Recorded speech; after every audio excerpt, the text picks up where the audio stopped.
Welcome. If you want to enter notification settings in your ASUS Zenfone Max M2, let's go for the settings. Right now we have to click on the apps and notifications. Let's scroll down. Here we have the notifications settings, so we can change on the lock screen.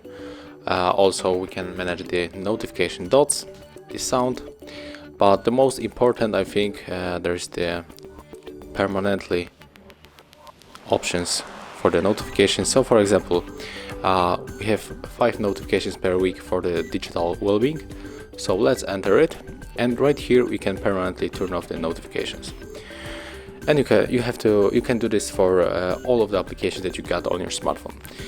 So thank you guys for watching. Leave thumbs ups, comments and subscribe to our channel.